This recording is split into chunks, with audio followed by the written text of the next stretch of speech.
राजनीतिक मुद्दों पर बात करने के लिए हमारे साथ शिवसेना नेता संजय निरुपम जी हैं। निरुपम सर, संजय राउत कह रहे हैं कि पहलगाम में जो आतंकी हमला हुआ वहां पर हिंदुओं को धर्म पूछकर नहीं मारा गया, बल्कि ये आरएसएस और बीजेपी का दुष्प्रचार है।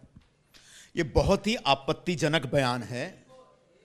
जब पहलगाम में 22 अप्रैल को आतंकवादी हमला हुआ था, तब न तो मैं वहां था, न संजय राउत थे, न सरकार का कोई आदमी था।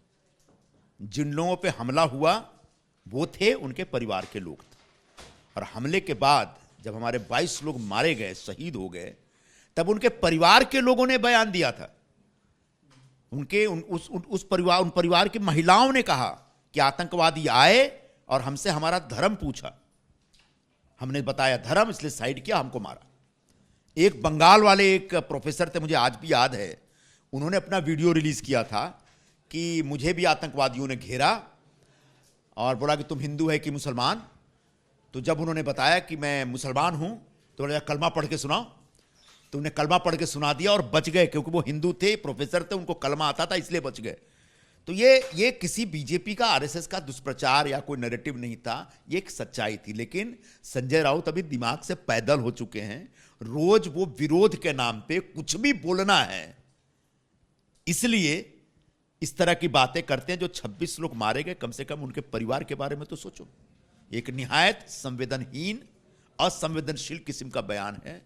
उन 26 परिवारों के प्रति अगर थोड़ा भी मन में प्रेम है, श्रद्धा है, सहानुभूति है, तो कोई ऐसा बयान नहीं देगा। 17 साल पहले मालेगांव ब्लास्ट हुआ था, जिसके बाद उस समय की तत्कालीन कांग्रेस सरकार ने भगवा आतंकवाद का एक जोर शोर से प्रचार किया था और भगवा आतंकवाद शब्द का उदय हुआ था। लेकिन कोर्ट ने जिस प्रकार से फैसला दिया, ये पूरा केस ही गिर गया। अब खुद विपक्ष के नेता जितेंद्र आव्हाड हो, संजय राउत हो, अब ये सनातन आतंकवाद एक नया मुद्दा लेकर आए। पृथ्वीराज चौहान सनातन आतंकवाद का नाम ले रहे हैं। देखिए, जैसे भगवा आतंकवाद का पूरा नैरेटिव फेल हो गया, वैसे ही सनातन आतंकवाद का भी नैरेटिव फेल हो जाएगा। क्योंकि सनातनी कभी आतंकवादी हो ही नहीं सकते। सनातन प्रेम, श्रद्धा और विश्वास का विचार है। भगवाधारी जो होते हैं वो प्रेम और श्रद्धा वाले लोग होते हैं। छत्रपति शिवाजी महाराज के शौर्य की पहचान है भगवा।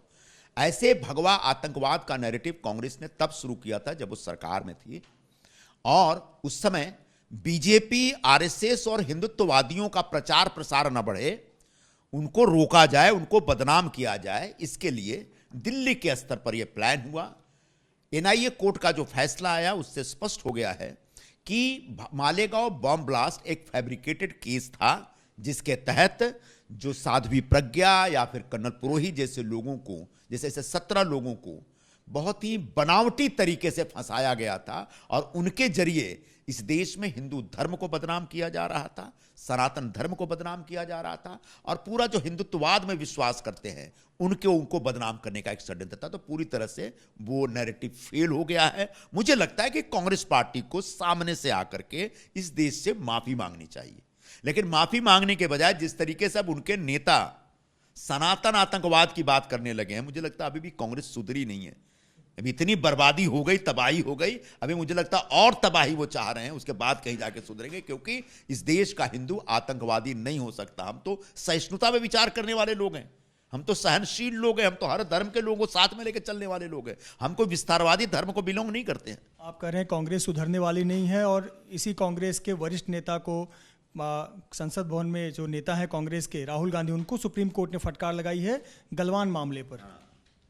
सुप्रीम कोर्ट ने राहुल गांधी को जो आज डांटा है, बड़ा दिलचस्प मामला है। राहुल गांधी गलवान में जो दोनों देशों के सैनिकों में जो झड़प हुई थी, जिसमें हमारे कुछ सैनिक शहीद हो गए थे, उसके बाद कहा था कि हमारे सेना के जवान पिट गए। हमारे सेना के जवान इतने कमजोर नहीं है कि पिट जाएंगे। लेकिन राहुल गांधी के मन में सेना के जवानों के प्रति कोई सम्मान नहीं था, इसलिए उन्होंने इस तरह की बात की। तभी उन्होंने कहा था कि भारतीय भूभाग का लगभग 2000 स्क्वायर किलोमीटर जमीन चीन ने कब्जा कर लिया अवैध तरीके से। आज सुप्रीम कोर्ट ने पलटकर उनसे सवाल पूछा है कि भारत के 2000 स्क्वायर किलोमीटर जमीन पे चीन ने कब्जा किया, इसका कोई डॉक्यूमेंट्री प्रूफ है आपके पास?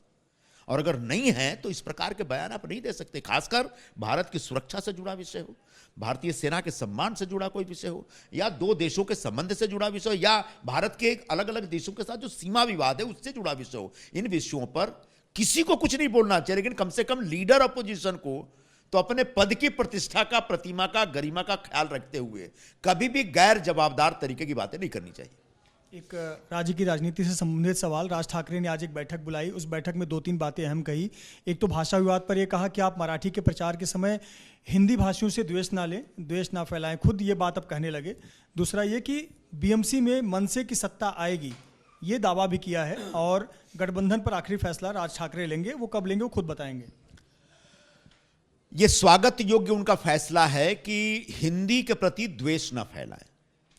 जब राज ठाकरे ने ये अभियान शुरू किया था अभी हाल में, तब मैंने सबसे पहले और बार बार मैं कह रहा था कि स्वयं हिंदू हृदय सम्राट शिवसेना प्रमुख बाला साहब ठाकरे हिंदी का सम्मान करते थे।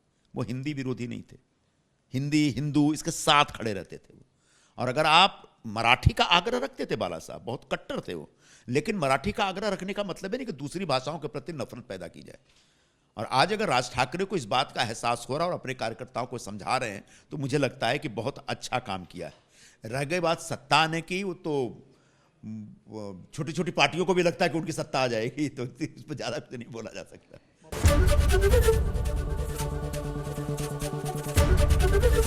एबीपी गंगा, खबर आपकी, जुबान आपकी।